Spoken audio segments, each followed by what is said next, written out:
Yeah, welcome everybody to our public good staking one-on-one workshop. I'm Afo, steward of the Greenpill Dev Guild, as well as within the network. And yeah, I'm really excited for this workshop because over the past year or so, we've been getting more into staking as a core primitive within the regenerative space and something that could create sustainable yield for regenerative projects. So part of that journey has been creating an Obol squad and getting some delegated ETH from Lido, which we just went active, I believe, a day ago. So now we're going to start earning some rewards.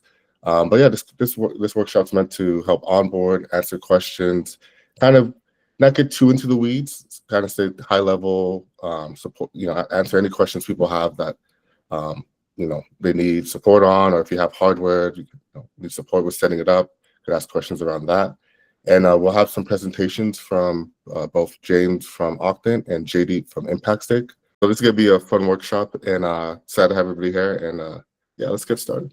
So first thing is the IceBreaker. So we're doing squad staking. So God might, why not just name your favorite squad? So if you go to the workshop guide or you click the Slido, it should open up. And just let me make sure everything's good over there. Okay, let's see. Let's make a name your favorite squad. Okay, so if you go to Slido now, you should be able to do a word cloud and start entering your favorite squads. So it doesn't have to be, it could be any squad, it could be sports, book related, it could be, the Harry Potter, crew, could be, whatever squad you love, or maybe you don't love, right? This is the dodgeball crew. They're not actually that very much loved if you've seen the movie. So doesn't have to be all purely good squads. So yeah, so we'll spend the next 2 minutes just filling out the Slido as people under the call, and yeah, let me see if anybody needs the link. I'll just pop it in the chat just to make it easy. There's a link for the Slido. I think having a centering on teamwork, collaboration is a big part of staking and squad staking. So yeah, help center us to be thinking of the best teams and squads we know, trying to emulate them within staking.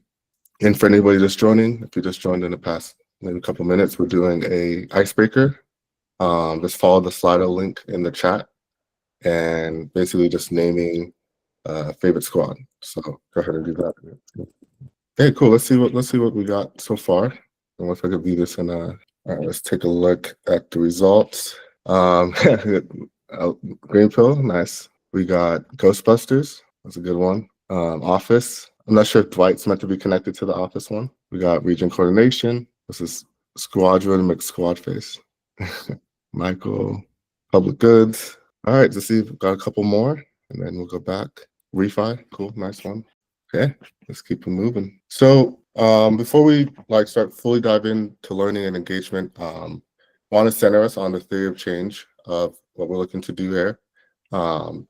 So basically the theory of change is if regenerative individuals and communities are empowered with yield-generating infrastructure, then regens will be able to sustain their initiatives as they access more capital, grow deeper roots in the Ethereum ecosystem, own fund-generating infrastructure, and become reputable nodes operators with future staking opportunities. Really with, truly believe with staking and in particular, squad staking and other yield-bearing opportunities, it really could provide that initial capital to help sustain what we, as we're looking to develop more as communities and different initiatives, and then also get us more ingrained and within the Ethereum ecosystem as builders. So yeah, very, very bullish on staking as a core primitive within public goods, and hopefully we could show some potential opportunities and use cases. So before fully getting into where things are currently, we could do a quick brief history of staking, super high level, won't get into the weeds, we'll just kind of touch on the high points. So first you have proof of stake, which is a mechanism where you're staking some of your collateral, in this case it's ETH, and then you are testing to blocks and validating them as people create transactions. And basically the incentive here is that you validate well, you get rewarded. If you don't validate or you're malicious, you get slashed. So it's a strong economic incentive to provide security and be validating well within the network. And then for Ethereum in particular, I believe was it 2022? I believe when the merge happened. But in particular, before Ethereum used to be mining based, where in essence you were more so competing against other people to create a block. So it's like very computational heavy, basically like doing calculations. You know, it's like a race against people. Where now validating is more of a group of people and this random selection, and people, you know, so it's more democratized and less having to have a ton of resources and be competing against each other, like you're, you know, mining for gold. From there, there's more open access provided via LSTs and DBTs. So LSTs are liquid staking tokens, and basically allow you to access the, still be able to access the capital and keep your stake liquid and participate in DeFi and different primitives while you're still staking. And then DBTs open up access to be able to run one validator with multiple people, which creates fault tolerance and the ability to reduce the need for everybody to have that 32 ETH, and you know, people could pull together their ETH, as well as just having better uptime typically than solo operators. So now I'm going to pass it over to Jay, who's been working on staking primitives for past 10 years, so, or 5-10 years, if I'm not mistaken. And yeah, well, no, sorry, I think that's right. Yeah. Good, I'm old. Yeah. So I thought we'd move away from the debt and just show you what we built. Basically, we set up launch nodes in 2020 to be a node operator. And firstly, Matty, Afo, thanks for having me and bringing this community together, because we, I think, believe in your theory of change and are really excited about it. When we set up as a professional node operator in 2020, we, you know, our background was in European banking, which had been in crisis. And what we saw was an opportunity to connect this proof of stake model to social impact. And where we saw a real light was the idea that you could support charitable giving and any kind of giving without giving your money away, by giving away the opportunity cost of the staking return. Could be a real winner. And quickly over the course of the years, I mean, I remember running EOS nodes, which I don't know if anyone knows, but in Neo nodes in 2016, 2015. I suppose opinionated and thought, based on the software and the architecture and the patterns around it, Ethereum would become a general purpose technology, much like the internet. And as Afo said, staking would then become a financial primitive of this new world. If Ethereum touches everything and changes everything in the same way the internet did, then the scope of that growth is exciting. And then the idea that wealth creation can be distributed through the activity of staking is exciting. So we built impact staking. We started donating staking rewards right from 2020 when we were founded.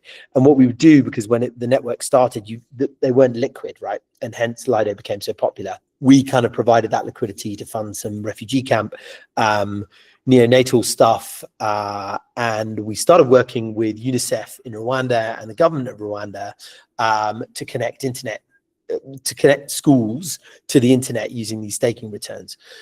And it was a solo staking model. And the Rwandan government were very future orientated in terms of wanting to do this and giving sort of governmental support. And they were a little less progressive in the idea that they needed the central bank's approval for a 32 ETH node to sit in some kind of regulatory sandbox that was also part of a much bigger CBDC. But they were visionary. They were absolutely visionary in wanting to do this and take this on and try and work out how we pay the ISP in crypto. And I can't thank them enough for bringing this initiative forward, because we learned so much through that endeavor.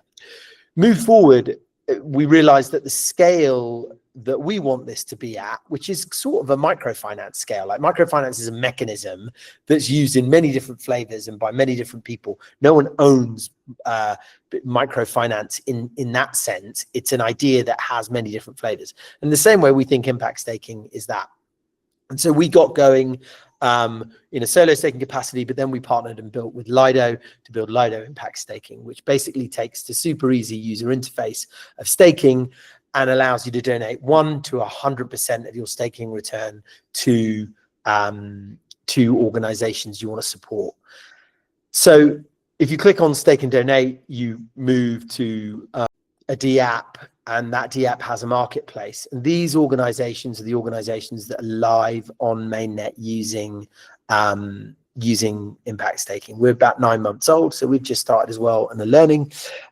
Anyone can join and sign up to this, and you just need to fill in a form. And our hope is that there's some scope for this to be used within staking squads and this community to support what's being done. And so what do you do? It is, why did Lido attract $30 billion worth of TVLs? Because they made the user interface fantastic. And so we have borrowed from them that. I'm trying to get there. Not doing a great job. Right. Okay. So we go to Giga, Giga, give directly. So here you say you can choose your social impact from a marketplace. You can stake ETH, STETH, or WETH, and you choose an amount. And I can donate 100%, I can donate 1%, or I can donate 42%. Let's do 42%. I click stake funds.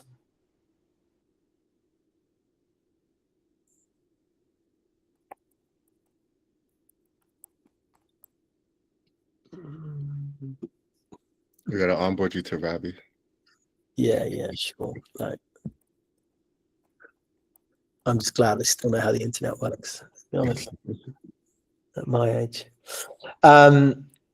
So, and away we go. Close the extension.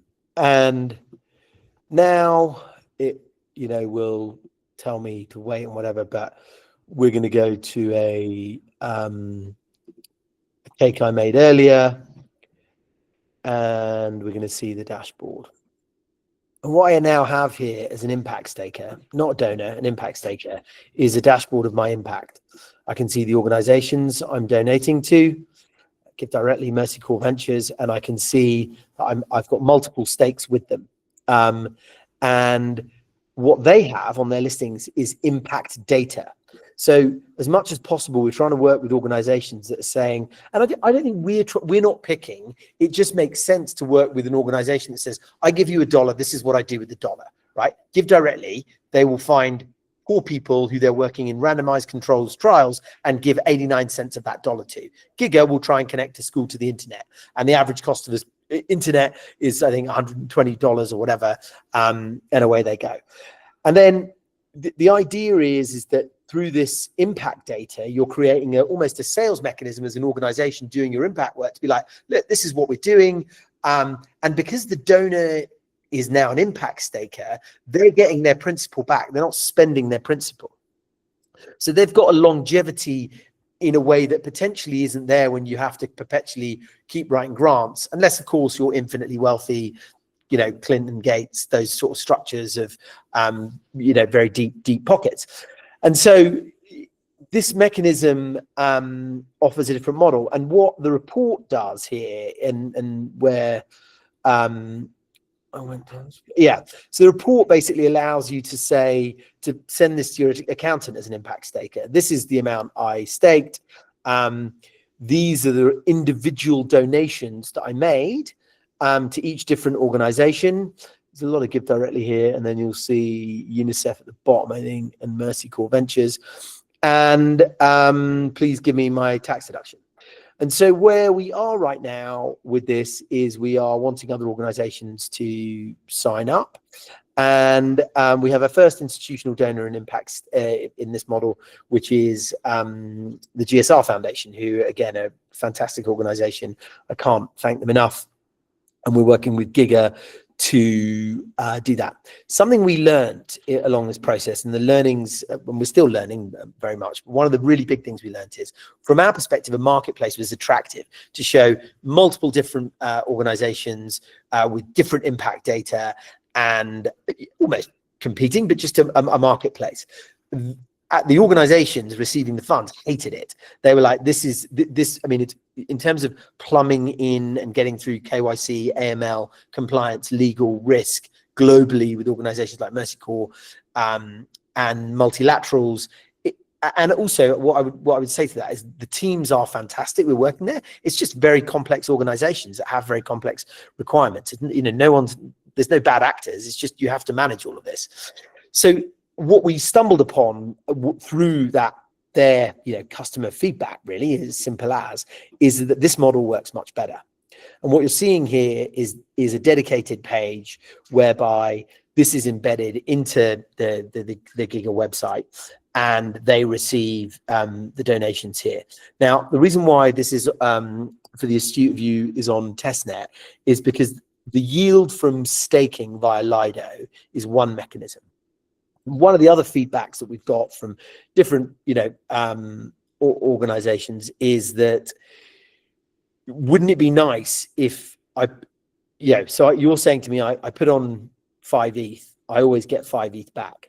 The problem is, if you're not a crypto native and you've bought that 5 ETH and you're, I don't know, World Vision or Amnesty International or whoever, or even a public goods look at Gollum.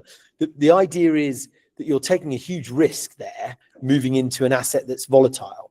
So the idea of using lending yield from stable coins and Aave is what we've done. So we've built Aave a model here whereby the yield is coming from the lending of USDT, USDC, and DAI in lending pools. It is extremely important to us, both at a values level and at an operational level, that I know where the yield is coming from. And there's a blog post I wrote about, which I think is not awful, but not great, but it highlights the importance for us of, you have to know some complex looping strategy involving third order synthetic derivatives is not something I can explain to someone who's working in government or a multilateral, or even necessarily to a family office who's on the buy side saying, well, how do I know this yield is stable? Whereas the lending of excess USDT and then it being borrowed in an overlap collateralized construct, so I can't lose money that easily, is a very simple way to do this. And so that's what we've done, and we'll be launching that with our first institutional donor, which is GSR and Giga, soon. And so yeah, that's, I don't think I've talked a lot. I'll try and answer any questions. I don't think I've got anything else of value to say. Thanks for having me.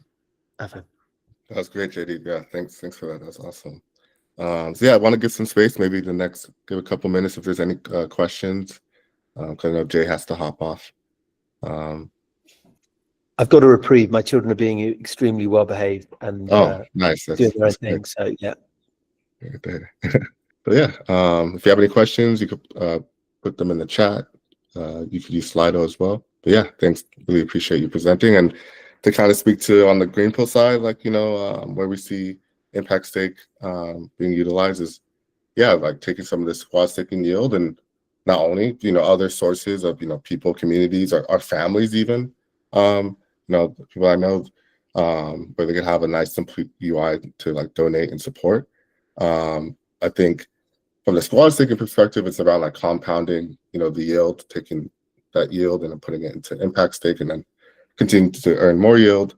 But really just love the work you're doing and like the UX, like focusing on the simplicity and making it simple, and you have like a good insights from these, organizations like you're mentioning, like Mercy Corps and different on how they want to be able to have people support them in the easy, accessible manner, right? That's awesome. So then I guess a quick note. So regen coordination, we're actually in the process of becoming an impact org on impact stake. So I've just got to kind of, get ourselves a little bit more in order and make sure whatever details and questions Jaydeep can kind of guide us a little bit more, but I'd imagine at some point this year, well, you'll be seeing an announcement about that.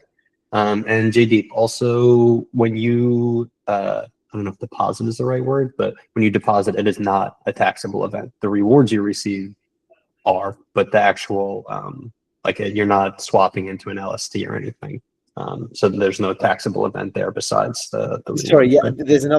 there's another clarity there, which is that the if you decide to give away 50% and keep 50% of your staking reward, again, there's no taxable event on that 50%, but because the NGO immediately converts their money into fiat and will give you a receipt to that effect, the tax is claimable. Awesome. Yeah, thanks for sharing. Awesome. So Jay will be in the chat if you have questions and could answer them. So let's continue on our staking journey. So next up, we're gonna talk about Obol and squad staking. So I mentioned it a little bit earlier around Obol providing this tech stack that enables a distributed validator set. And in essence, right, it allows you to have a validator that's across multiple locations, could even be across continents in certain cases, which really I think is the powerful point, because it allows because we already spend so much time in these digital spaces, having a node that that like other people also have a node and running it. To me, this person just creates this, like, I don't know, this like kind of a nice effect and like kind of more skin in the game. And it lowers the risk too to keeping the validator online. So even if one node goes down, like I mentioned, you still be up. And if you have a larger squad, you could have multiple go down. You could even have somebody become malicious and still be fine. So the more you could expand your squad, the more fault tolerant you become. And this is what we were building upon. We'll kind of touch upon how this connects with Lido CSM as we continue on. But DVT tech is super important to what we're trying to do. And even if there was a way for all of us to become solo stakers, it wouldn't create this commonality, the shared investment in infrastructure, to where if we're doing it together and your node goes down, it's like we're gonna have to have regular check-ins. We're gonna staying in communication with each other and make sure everything operating. What are we doing with rewards? Whereas if you're just a solo staker, it's just it's just you by yourself, and it's not that much incentive. Nobody's gonna help or support you if you go down. It's all on your shoulders. So this just helps to, I think this ties into the regenerative public goods like ethos of supporting community and things of that nature. So they have the grants program, which I could share a link for. And they just released a new grant program, new season. So in essence, as it loads, let's see. Okay, there we go. They're looking to fund 3 dedicated tracks. So that's staking masters. So that's around research, creating different tooling, integrating different staking primitives into the protocol and things of that nature. Then they have community events like we're doing now. This would hopefully qualify for an event. But basically it's teaching people about Obol, getting people onboarded, getting them engaged within the Obol ecosystem. And then they have some open strategic missions, which I'm not sure if they have released any yet. But these are basically missions that they define internally, and then have people could apply for, kind of like an RFP process. And the nice thing that's really great is rolling submissions and 7-day triage. I love that. I think a lot of times in our space, you apply for a grant, you're now waiting for months and weeks, and creates a lot of friction in being able to proceed. So you only have a quick turnaround. You could get quick feedback if it's the right idea, if they support it. That's great to know. So want to share that with everybody. And I'm not sure, maybe Matt, if you got a link, but if not, I'll drop it in the chat. So go ahead and share that link if you have some interest in their governance. And then coming to Greenpill and kind of our Genesis squad. So, and I'd love, Matt to chime in on some things we touched upon in our last week, our builder space, on kind of how we got into this staking primitive, because didn't start off something that the Dev Guild was really like doing or like initiated. It started out of the New York City chapter, Greenpill, New York City, in particular like Luciano, who I remember when I was still getting more involved in the network, talking about, you know, staking as a primitive, and I think, you know, kind of at the time there was just a lack of knowledge, and kind of also thinking around like staking, that's, you know, how is that could scale, you know, these different things while we're trying to figure out so many things. But then, you know, when Matt joined the network shortly thereafter, really kept the ball rolling and mentioning the primitive, and then within the Dev Guild, we're like, okay, we're the Dev Guild, we should be doing this type of core infrastructure work. So we started getting involved with Obol, did a few onboarding calls, and then we built a squad with a couple members from the New York City chapter, Daniel and Matt, and then Lana from Ottawa, and myself. So yeah, I'd love to pass it to you, Matt, to just talk about kind of the background from your perspective, and yeah, how we got to this space.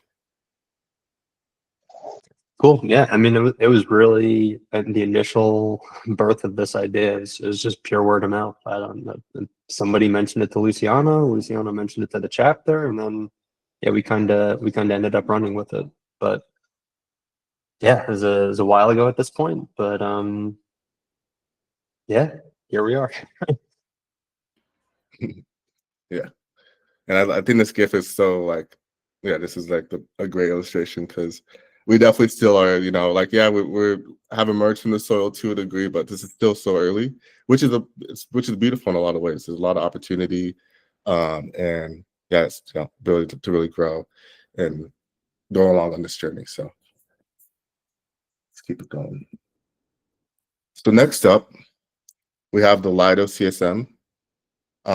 So let's dive into that. And Lido CSM stands for Community Staking Module. But first, let's talk a little bit about Lido.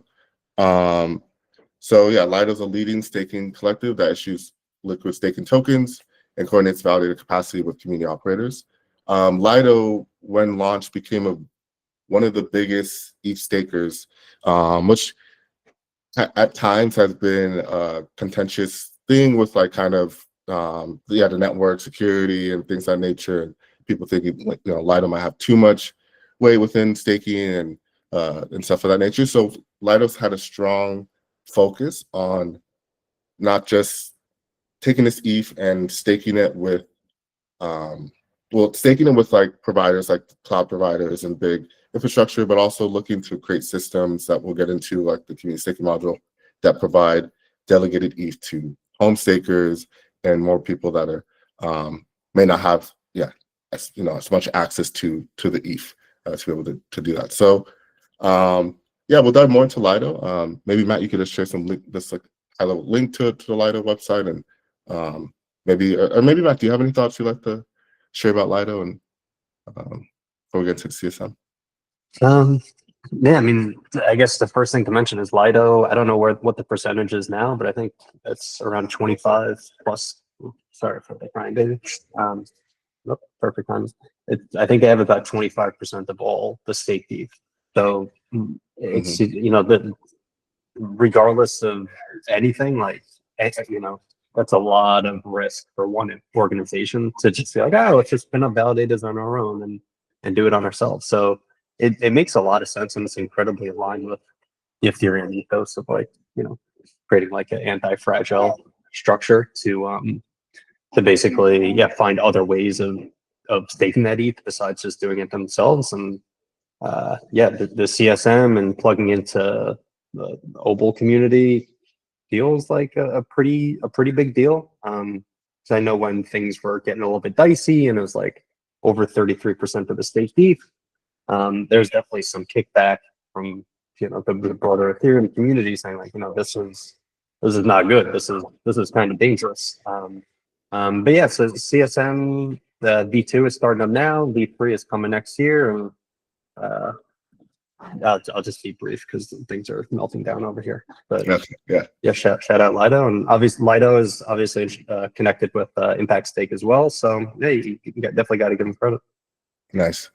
So Lido CSM V1 was a big step forward, right, from the Lido perspective of creating this way for communities, home stakers to get involved in staking and get some delegated ETH. With this release, there's a lot of excitement. Yeah, a lot of people want to participate, a lot of excitement, and that created a large queue that we were probably, if you're looking at this GIF, near the end of or middle of. And in essence, with V1, it provided the delegated ETH to provide it's more pretty permissionless. There was no they didn't have any model around like kind of validating people and stuff. It was just being the bond, so that's why the stake limit went or all the stake that they had available quickly went away, because all you needed to do is put down a 1.5, or I think it was a 2 ETH bond at the time. I think it's gone down now.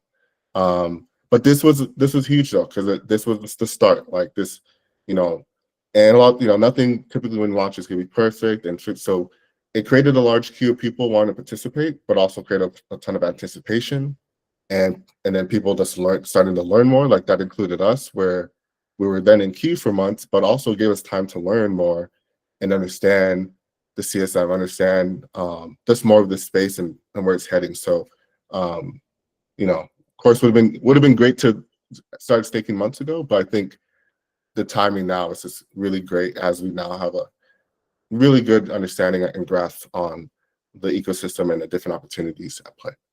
And then you have CSM V2.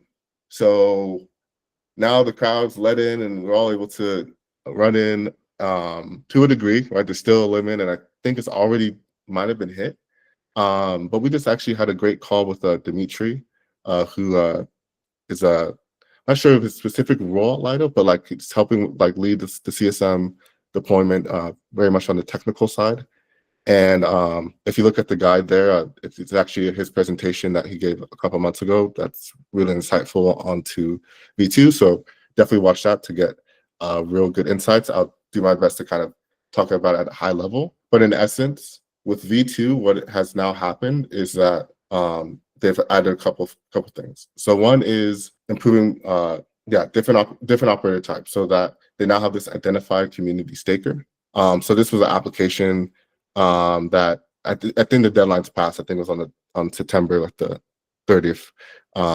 But basically, you could apply. It's very quick. It's just like a verification of your social accounts and your address, and from there, it's checking, your on-chain activity as a staker and different things that relate to the staking ecosystem that give you some credibility and reputation as a staker, and then of course social things that just validate your proof of humanity and be an actual person. But in essence, if you applied and you qualified, you reached their point threshold, it allows you to, one, get a cheaper bond. So how this works with the CSM is that you have to put up a bond of, and I could actually go there to show that real quick. So how it works is that you put up a bond of, if you're identified as a community staker, it's about 1.5 ETH. I think it actually might even go down to 1.3 if I'm not mistaken. And then from there, you go into the queue to then receive your delegated ETH, which is then the rest of that 32 ETH to then start staking with.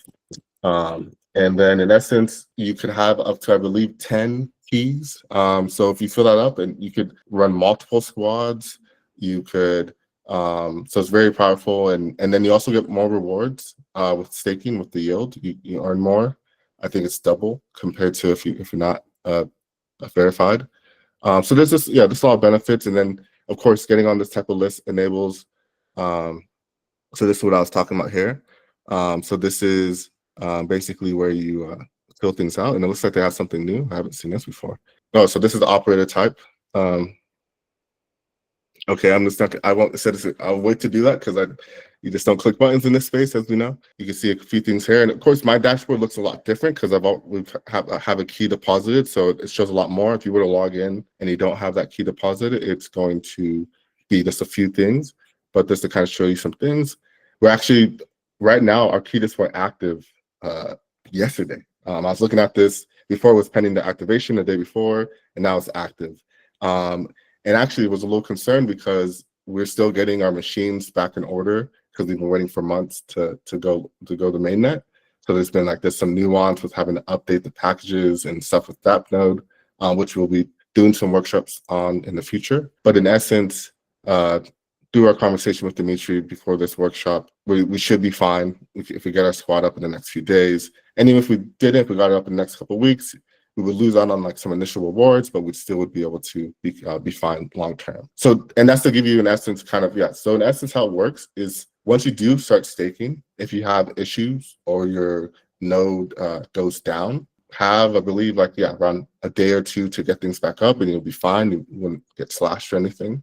If it goes longer than that, you get slashed, but also you could, if you know you're having long-term issues, you could exit gracefully so that you don't, have a bad record that, it's kind of a mark that stays on your record long-term as a validator. But yes, I think but that's a nice system. I think that it's pretty relaxed in the sense that even if you're having issues, you have some time to not get slashed. And then even if you get slashed, you still have ways to rectify that and continue staking long-term and keep your reputation. We'll be doing a call probably with this initial Genesis squad probably in the next day or two or early next week. And we'll look to record that so you guys could see as we do the DKG ceremony and different things of that nature. And I could kind of show some of that. That's going to be more part of our later workshops where we really dive into the Obol launchpad and actually setting up a squad. Wanted this to be more of an introduction for everybody. But this is what it looks like here. And this is actually our Genesis squad right here. We just have to really one step away from finishing things. So now that we have our key active, we could continue this step once we have that call. But in essence, this is where you could see things. And one thing I really forgot to mention, I really apologize on forgetting about the Obol Technical Credential program. This is actually one of the most powerful things that they provide. But I'm gonna open up the website so we could take a quick look at the Technical Credential. So with the Technical Credential program, this is actually another huge incentive to getting involved in staking. The reason being that Obol's creating this credential system around trusted validators. It's kind of similar to the identified community staker list to a degree, but this is, I think, a more tiered out structure, more tied to performance over time and participating. So it's not something where you have to do something first and then it's more so you could get involved, show good uptime, earn your first credential. So how it works is that on testnet, if you run a node on testnet for a few months, which we did with the initial Genesis squad before going to mainnet, you get I think it's a base or bronze credential, but it's basically the first credential you could receive. And that actually helped us. That actually enabled us to be all of us on the squad to become identified community stakers, because that gave us some points that then fed into getting the access. So already seeing the benefits from the credential. And then when you go to mainnet and you run for okay, so we have the base. I guess I'm not sure if we have basic or bronze. Is kind of I think they're kind of together now. I'm not too sure. But then in order to get a silver credential, it's tied to then having uptime on mainnet for around 2 months or so. So now as we get more squads over the next couple months onto mainnet and staking, come 2026, we're gonna have a group of silver credential holders, which will open up for more opportunities. Aztec recently released their validator kind of setup and config and opened it up to people that hold the technical credential. I believe you just need to have a basic or bronze to be able to participate. So there's going to be more of these opportunities, and nobody has actually received gold yet. I think they're still kind of figuring out what that is, but you can get up to the silver one right now. So really, I think powerful. That ties into you're earning yield, but you're also getting reputation and credibility and a status as a good node operator. So coming back to the V2 and kind of connecting the dots, right? This credential enabled us to become identified community stakers, which then enabled to get cheaper bond, which also enables to get more rewards. And then ideally that can then compound into being on the identified community staker list, opens you up to other opportunities. So you can kind of see how the domino effect Cascade. So I'll pause there. So I think we're at a section where we're going to go next into Octant Vaults with James, who's going to be joining us very shortly, if he hasn't already. But before we get into that, I'd love to have some space for questions. I think that we've gone through a lot of information on both Obol and Lido, and I know we're at the top of the hour. Also want to share the POAP that we have, but just curious on any questions anybody has before maybe having to hop off for the hour, or send a message and could follow up there. And it looks like James just hopped in. Welcome to the call. What's up, James? What's up, man? Yeah, let me know if my internet's been a little spotty this morning as well. So if I cut out, just some kind of flashing at me. But yeah, sorry, I wasn't seeing the Luma invite or the link initially here, so I had to do a little hunting to find it. But apologies that I'm late. No, you're good. We're just wrapping up the Obol and Lido section, so perfect timing. And don't want to even just put you on the spot too quickly, but if you're ready to go, we could dive into Octant Vaults. Cool. I mean, so I'm not the most technical person on the team, so if we want to get into the technicals of this, we're gonna have like a lot of information coming out about like the low-level architecture and all that in about a couple weeks. I know Matt and Alpha are going to be some early alpha testers. Our head of product is being a little, I guess, tight about what we're releasing before we actually go live. So I'm going to give you a high level concept around the vaults that we're going to be releasing in a couple weeks. But if there are like deeper technical questions, if you want to get involved in being like an alpha tester, let me know. I can set all that up. But there's a reason why there isn't a plethora of information around this product right now before we launch. And I guess I would assume that most people here are familiar with Octant. If you're not, I can just give you like a little 1-minute context around all this.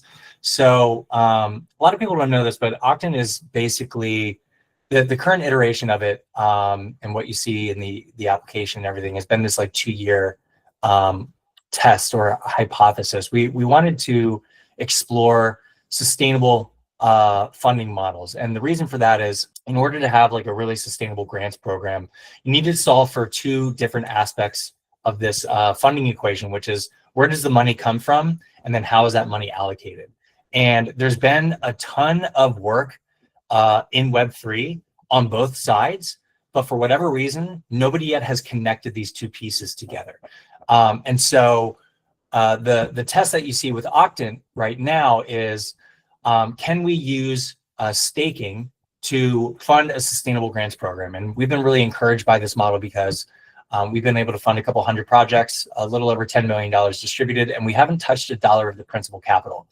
Now, when you contrast that with a lot of other grant programs in the ecosystem, many of them are using treasuries to fund their growth. So L2s are a really easy example. You know, they print money with these governance tokens, but then they have this really interesting problem where if they fund too much within the grant programs that they're allocating to, then that puts a pretty strong sell pressure on the token itself. And that makes people, that makes token holders not very happy.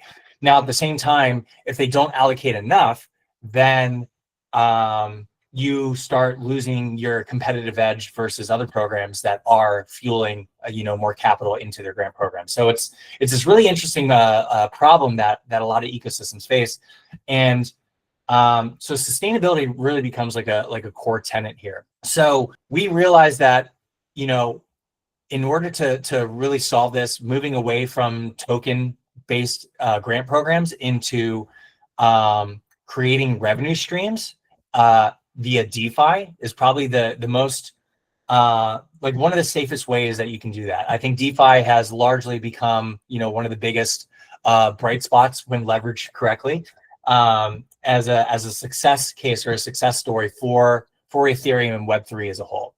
So when you start talking about DeFi, there's this incredible ability for capital formation. There's staking, there's lending, there's liquidity provisioning, vaults being a really big part with all that. There's billions of dollars that sit in these systems, but they're simply optimized for yield. But specifically talking about the vaults that I'm alluding to today, one of the major components of how vaults right now work is that when you put capital into a vault to earn yield, that capital goes back to the depositor, and there's no way around that. So when you are thinking about like governance processes, there are ecosystems right now that use yield to fund their growth. I think ENS is a really great example of this. They use Karpaki for their treasury management. Karpaki does all sorts of vault curation and DeFi curation so that they're getting, a really good return on their assets. But then there's a huge governance process. Once the yield is generated, it goes back into the treasury, and then there's a bunch of governance around how that yield is then allocated to the different work streams that they have. Now, consequently, what we're trying to do and what I alluded to before is being able to generate yield and then strategically allocate that to wherever you want it to go, and reducing the manual or governance processes that you have to go through in order to get that capital to the desired destinations that you want to go. So this is what we're doing. We're bridging that gap. So we're building these Yearn v3 4626 vaults, which are pretty standardized architecture for vaults in the DeFi ecosystem, but with one major caveat. So you're able to deposit principal capital into these vaults. You're able to earn yield, but then when you spin up these vaults, you're able to automatically redirect where the yield goes, rather than it having to go back to the depositor. So you can think of that in a number of different ways. If you want to send 25% of your yield over to a pool that is designed for grants, maybe you want to run token voting or QF rounds with a community, you can set 25% to go there, however, whatever percentage you want. If you have some other kind of DAO initiatives that you want to allocate a certain amount to, you can set another pocket, maybe 25 or 30% there. If you have operations that are going to sustain the organization itself, you can send a pocket or a certain percentage of what you're earning in your yield there. So what's really cool is that as you go through this flow, you're able to strategically decide how much of a percentage of the yield goes into these different pockets of funding. So that is, in a nutshell, what we're going to be releasing is this feature that allows you to spin up vaults and essentially set and forget without having to continuously go through like manual processes or governance or anything else. You can literally just deposit capital into these vaults, have the defined recipients of where you want that allocation to go, and then automatically have that yield directed to your strategic priorities. Any questions so far on that? I'm hoping this is all making sense. Where was I here? Okay. Feel free to share your screen, or if you have anything you want to share the show. Yeah. Say it again. If you want to share your screen, feel free to take over. I don't have. You told me the alpha testers are going to be the only ones that are able to see like the full demos right now. Yeah. Okay. That's what I was sharing with you guys. Like he's being very, very close in it about this. But yeah, like I said, if anyone wants to be an alpha tester, let me know after the call. I can take your email and get Graven your contact information. He can reach out to you and set up a time to like walk through the whole demo of everything. Nice. Okay, cool. Yeah. Awesome. Yeah, I think, on our side with Greenpill, yeah, definitely excited to learn more. I think still kind of ideating, because it has a lot of similar, because the idea with the squad staking is to also send the yield to like public goods, but we want to kind of explore if we could send that yield into a vault, right? Instead of having it just go to a treasury and just sit there, like we were planning to do. So that's kind of, I think, the real unlock for us with vaults. Yeah, I mean, from the UX side, basically, the way this works from the user journey is you're deploying this into a safe app. So you spin up a multi-sig, and then from the safe app, that's where you spin up the vault. And so within that safe module, that's where you're configuring the splitter that I was mentioning. So just setting up like how much of your yield you want to go to all these different priorities. And then, yeah, that vault just runs. And so, basically you just need to iron out like who, in Greenpill is, running the operations within all of that, who's going to be the signers on the multi-sig, and then, what kind of strategies you want to use to generate yield. We're going to have a handful out of the box. Basically anything that you see within the Yearn V3 app itself, that's a strategy that's available to you on top of Aave and Morpho and Lido, and I think Rocket Pool as well. So you can basically deposit capital into into our vault, and then the way it works from there is the strategies that we have are wrapped into those protocols. So when you deposit into the vault, it essentially is depositing into those protocols, and yeah, you're earning yield right away from it. But yeah, pretty straightforward as far as DeFi works. And yeah, we're really encouraged by this because while ecosystems like Greenpill are able to essentially, generate yield and start to fund their strategic priorities, it also allows, even very simple use cases, like there are organizations that want to make sure Protocol Guild is financially supported, but they don't want to deposit principal capital. So an easy way to use these vaults is like spin up a vault and have 100% of the yield just go to Protocol Guild. And then, they're not losing their principal capital, but at the end of the day, they still are funding, Ethereum core protocol development. So it's like simple use cases like that. But yeah, we're really excited to see where this goes.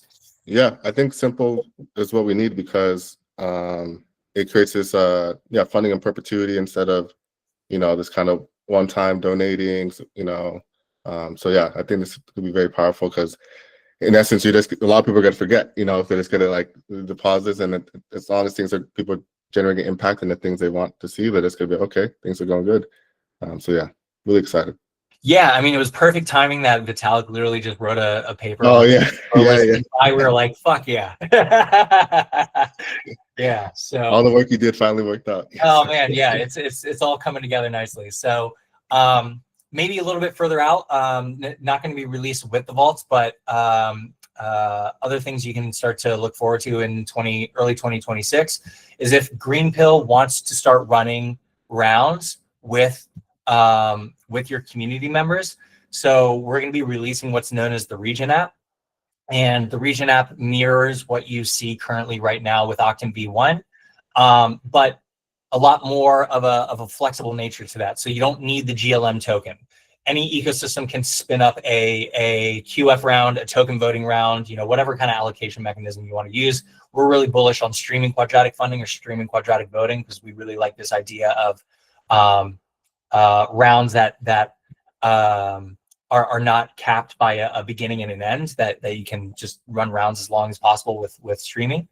But yeah, Greenpill, for example, could run a round that very much resembles like what's going on right now with Octant V1. You would just whitelist your Greenpill members beforehand so that you know which members are eligible to participate in the round. And then, yeah, using yield from a vault or just, depositing some kind of principal capital into a matching pool, however you want to spin it up. There's a very flexible way in which, you guys will be able to run your own rounds that kind of resemble how Octant V1 runs, and that'll be a feature that's being released in early 2026. So I'm confused. How do you gain a outcome if stream lasts forever? So an example of streaming quadratic funding. Last year, we ran an accelerator for projects that are building in Ethereum, and we did this with Flow State and Superfluid. That round started, I think, back in November of last year, and it's still running today. And the reason for that is, as long as you have funds in a matching pool and you have open streams by users, then those streams are just running.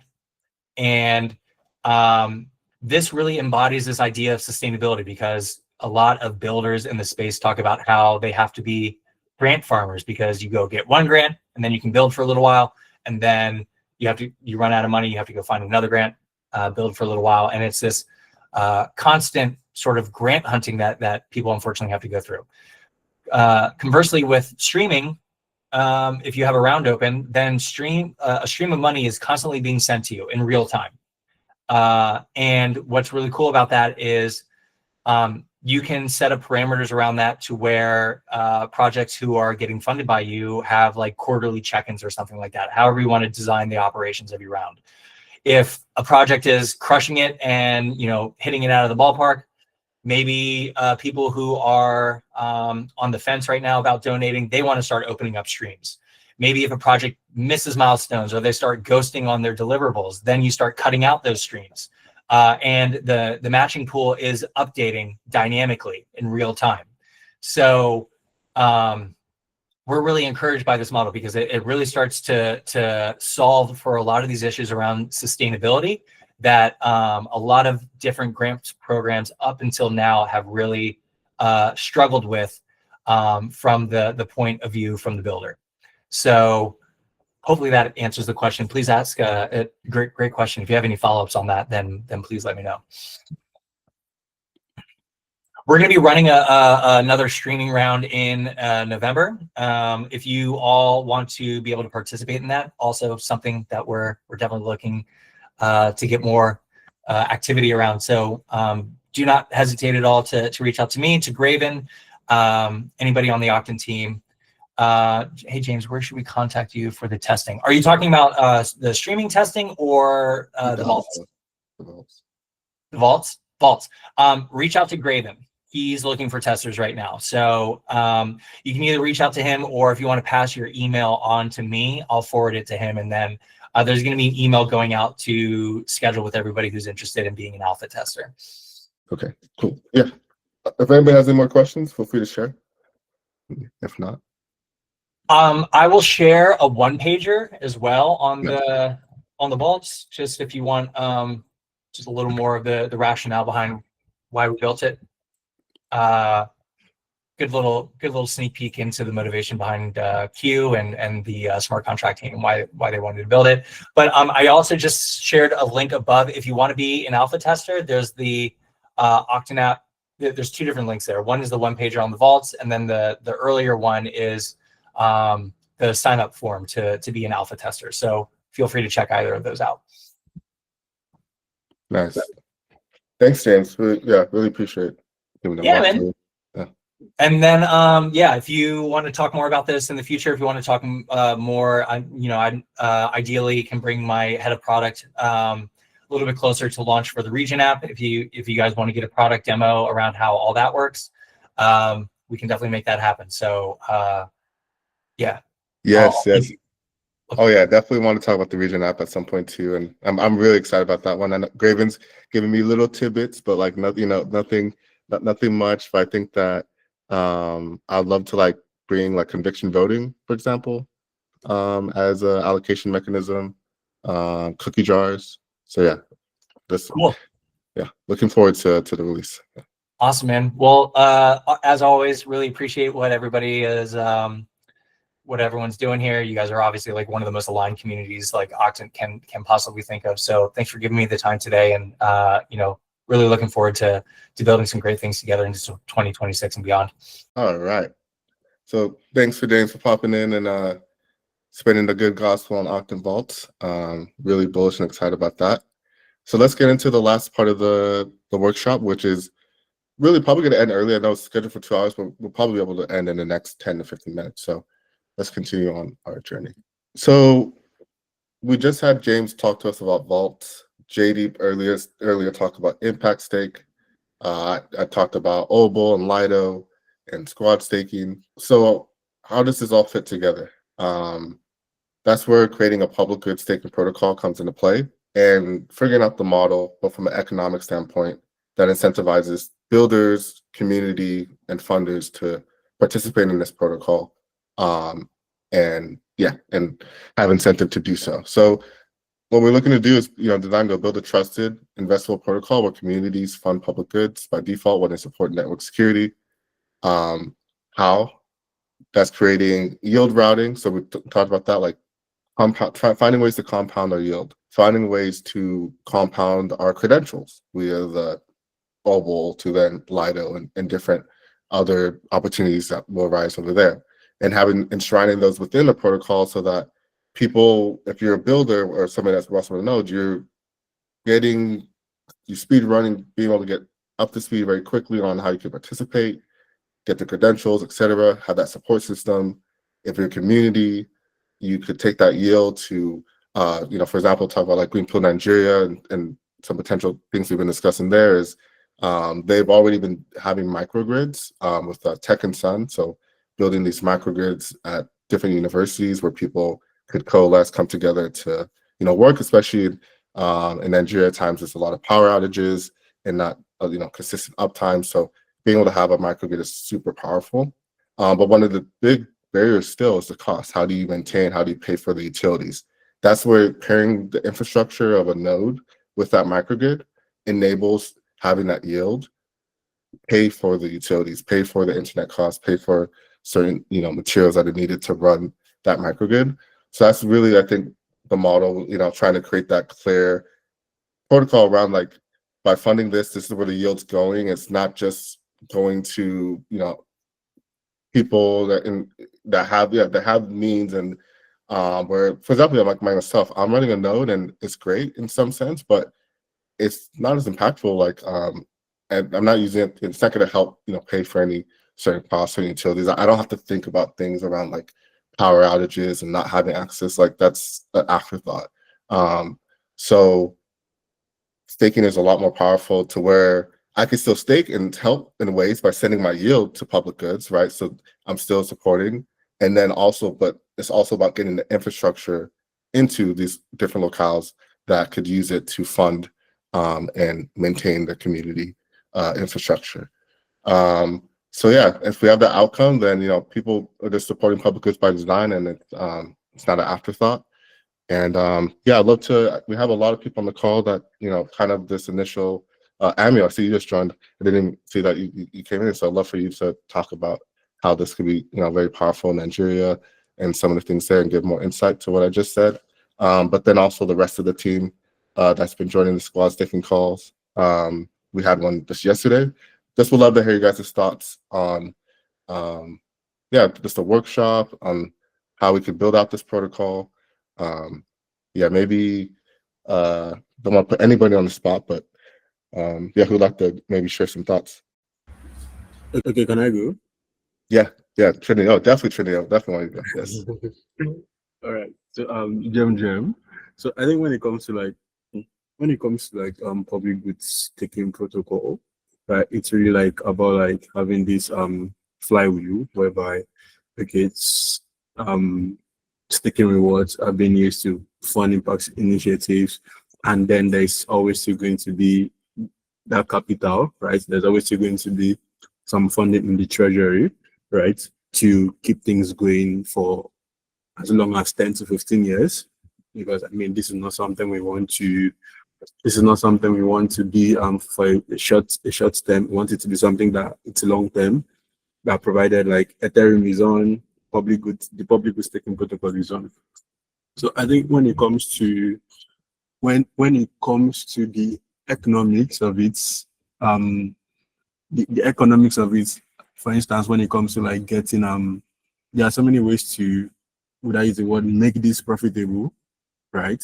To make this profitable and beneficial for everyone that is participating. So for instance, for some people who might be interested in getting started with the whole public goods staking, maybe getting the node could be like a problem for them, right? And then we could more or less have like a pool of we could have like a capital pool whereby, okay, say from the capital pool, you give someone to get the node, like, or you get the node for someone, and then the person has to kind of like return, like from the person like squad staking rewards, the person could kind of like return the initial capital used to get the node plus maybe a little, maybe 10% on top, right? So that's one way in terms of like making this whole thing. I think in terms of making it not just for funding public goods, like with the whole initial idea of altruism, but like making it economically sustainable in a way whereby we don't have people thinking about altruism again when it comes to public goods funding. It's just like a straightforward thing. So for instance, the article that like AFO is currently sharing, I did that some time ago in terms of like how we could utilize public good staking, right? So we take the yield, from like a squad, and then we split that yield between technical contributors. Then a percentage goes to maybe like treasury, and then over time this treasury like accumulates as more rewards goes to that treasury, and then the initial treasury itself, like the treasury where the rewards are going to, maybe it's being put into for instance, let's say if, right, to kind of like give out loans so that people are making interest, so that the protocol itself is making interest on the treasury in if, right? So like I said, when it comes to this whole public good staking protocol, the general idea about it is going to be like, how do we make it so economically like sustainable, right? Whereby we don't have to think about public goods funding again as something that we have to do out of altruism. We now have like structural systems and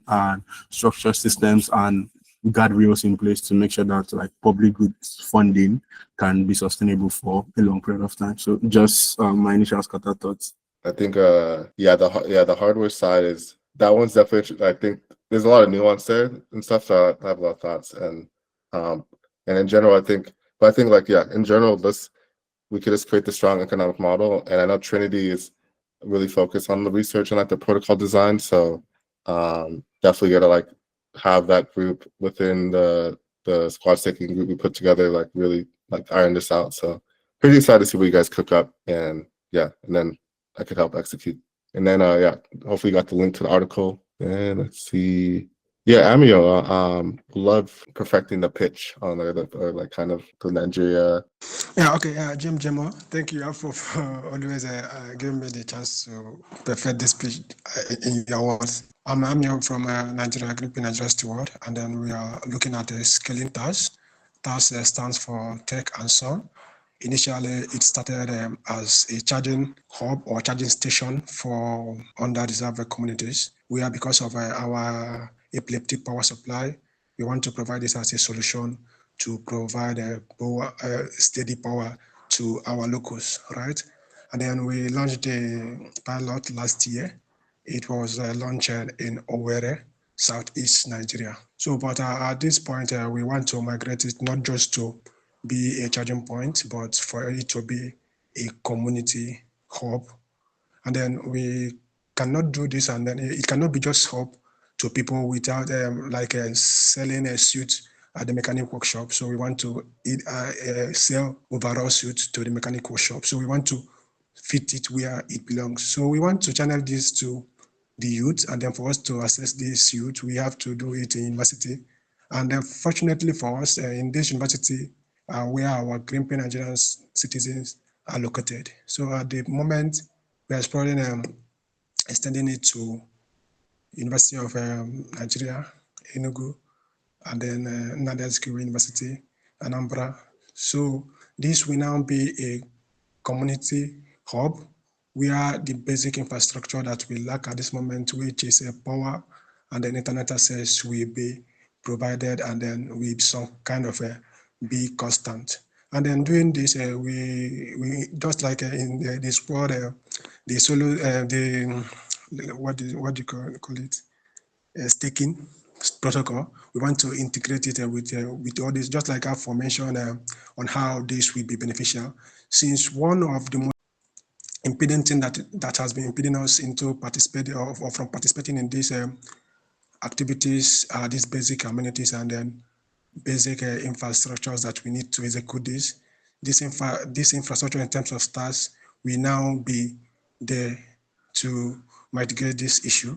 And then if we have the constant electricity and they have constant internet, we will participate in most of those things, like the staking, and then also some workshops that requires live stream, and like this one that we are doing. If I don't have internet access or strong internet access, or I may not be in full power, I may not be able to stay 2 hours in this call, streaming the call. So this infrastructure will now be in form of augment us and then complement all that we may have been doing or that we may still do in the future.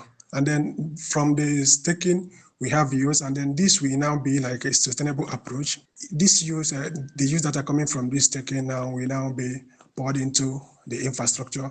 It is now self-sustaining, and it's not just only about this staking. We also want to make it a community hub where creatives and builders will come together to use it and utilize it for workshop, hackathons, seminars, and then also for different onboardings like education onboarding to different tech ecosystem or niches, right? So that is what we are looking at to do with TAS and then at Greenpill Nigeria. Thank you, Afo. Thanks, Samuel. Yeah, and it's really the timing of how everything is just starting to weave together and connect is, I think, really beautiful, and this is a really special moment, I think, to kind of bring these things together and tie it together. So I'm really excited, and when I got into this space, being Nigerian, like having that Nigerian parents, of course, born and raised in America and stuff, but I always wanted. I was part of a group called Omo Yoruba, which is like children's of Yoruba, and so I've always wanted to help support things in Nigeria. So I'm very excited to keep work on this, and hopefully could take root and grow. So great. Thanks for sharing, Amia. Really appreciate it. And let's go to the next Slido. So I'm just gonna share a link to the. Amia, let me ask you. Can I share a link to the Google Doc, or I don't know if you still want to edit? Okay, yeah, I will share the link now. Okay, cool. So Amia's gonna share a link to the Nigeria round where we're planning it, so you could get a high level overview and some details. So next, let's go to we had 2 more Slido questions. So let's go to this next one, which is, how confident are you about setting up a validator squad today? And this is meant to be like a kind of a gauge, not trying, given we didn't do anything, actually setting up today, so it's not meant to be, but this kind of answer, based on what you've learned now and maybe prior knowledge, how confident do you feel about setting up a squad? It's 1 out of 7 stars. Send the direct link, but you could also just scan the QR code on the screen. I guess I could answer myself too.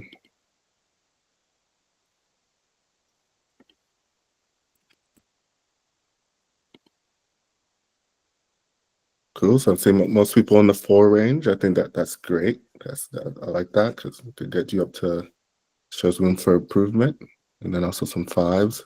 See, there's maybe some 2 or 1, 2. So definitely want to learn how to bring you up to a 4. Okay, no, we feel like a 3 now. Okay, so this is good. I like clustering towards the middle with some leaning towards the 5. So this is great. I think we could build from this. And so I think as everybody, not too many of us left. I think, like 13 of us, so probably got most submissions. So thank you guys for that. And then we have one last question after this one. So I'm going to play this one. I'm not sure if it's going to update. Okay, so now we have this one, which is about, and I'll send a direct link as well in the chat. This next one is just about naming. There's some easy, easy ones like Greenpill. Maybe this could be a way to route yield to a not like Web3 based community and set up their, they get them set up with a wallet where they're accruing funds and be like, hey, we've been, here's a wallet for you where you receive donations. So yeah, love to see some thoughts. AZOS, protocol, region coordination, applied research. Nice. Red co-op. Yep. I mentioned mine just earlier. I mentioned Omo Yoruba. That's my local group I'm part of. And you could add more than one. Want to share multiple? Go for it. Of course, I'll put Greenpill. Food production and agriculture. Cool. Nice. Sustainable environmental health infrastructure. Yeah, that's a good one. Coffee, avocado producers in Mexico. Nice. Mental health. Yeah. Definitely need that one. Cool. And also, yeah, what you put, honestly, what's put here, like, I think we'll try to definitely factor this into some of the initial yield allocations. So definitely share if you have a community in mind. Cool. So let's go ahead and finish the workshop with some next steps. Everybody should have that workshop guide. If you don't, it's in the information and meeting details of the call. It should be linked there. Our next steps are filling out that interest form that's linked at the top of that workshop guide. That's gonna in essence, help to give, context, where are people located, where do they want to help with creating this protocol, what infrastructure, hardware do you have. These things will help us get up to speed quick and start creating more squads in different locales. And then within Telegram, we have a Telegram chat we've been using to coordinate these weekly public calls and kind of kick things off. So join the Telegram to talk async, coordinate. That'll continue to be a space where we continue to form squads. Then join the weekly calls. We recently kicked off a weekly call every Wednesday around, I believe, 9 a.m. PST, 12 EST.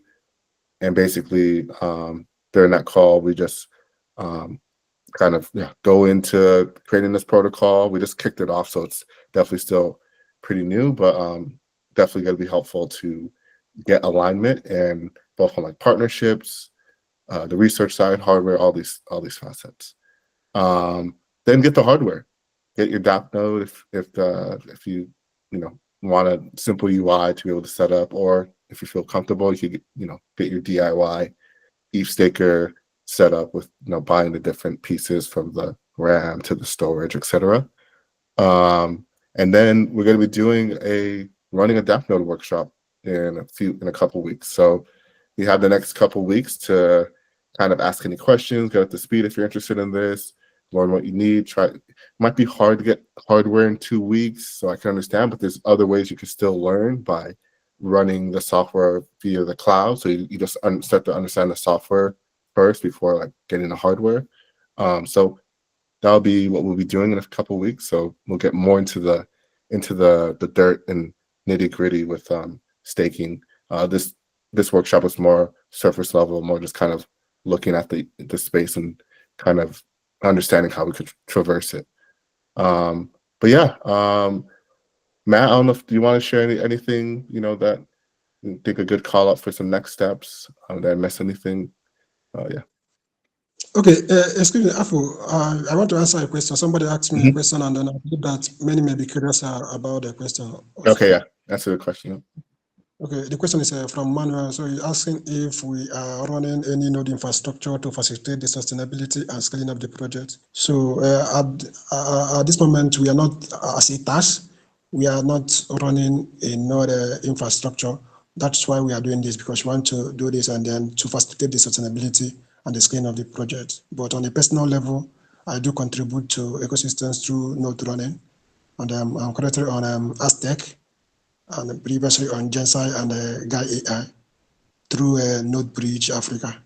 Yo, you're doing Aztec? Nice. I didn't know that. Yeah, I'm running Aztec. I believe that Node Bridge Africa is one of the only node in Africa for Aztecs. Nice. Yeah. Good stuff. And then Manuel, you had a hand raise? Yeah, thank you very much. So I've been trying to do some contribution on Aztec myself. So I think I just wanted to get in touch with Amio. I don't have any connections to him directly, so I thought I could reach out and see how we can connect. And yeah, personally thinking of running an Aztec node myself. So Amio, if there's any way we could catch up, please let me know. Okay, yeah, I will drop my TG handle in the chat.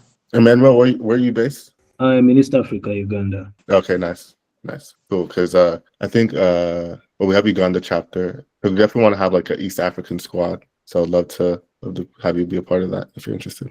Yeah, sure. Well, today it's been overwhelming. There's a lot of things I was just seeing for the very first time, and I think it's very interesting. And yeah, I think it aligns with a lot of the projects I've been trying to build with public goods and makes them really more sustainable than I've been thinking of them. So yeah, I'm open to learning a lot more, and I'd love to be in any kind of program that you have around East Africa. Awesome. Yeah, great to hear. Yeah, and if you have any questions, follow up, just let me know and send a message. All right. I guess, yeah. Matt, do you have anything? No, I feel like you covered a decent amount of the next steps. I think maybe just one comment is, so a lot of this is, treasuries from communities can be utilized, but I think it's also individuals. So impact stake is obviously a simpler one. With Octant Vaults, figuring out exactly how individuals can also kind of plug into it. And so there's some moving parts that we kind of need to flesh out. But it does definitely feel like everything kind of works together in a pretty elegant way. So yeah, I mean, hop in the Telegram, take part, and the picture will slowly become clearer for everybody. And yeah, I'm excited to press forward and really start, creating sustainable funding for public goods, because that's desperately needed. Nice. Well said. So thank you, everybody. Appreciate if you've been at the full 2 hours. Shout out to you. Really commendable. And I just really appreciate you guys taking this time. I know we have so much going on in this space. There's a ton of meetings, ton of things to do, life, kids, babies, there's a lot going on. So I really appreciate everybody, spending this time together to figure this out. And this is the first of, I won't say too many workshops, but the first of a few. So we're just getting started. If you want to help in this journey, the next steps. You have the workshop guide. You have the links you need. And shout out to everybody for being awesome. And look forward to see everybody on the upcoming workshops. Bye.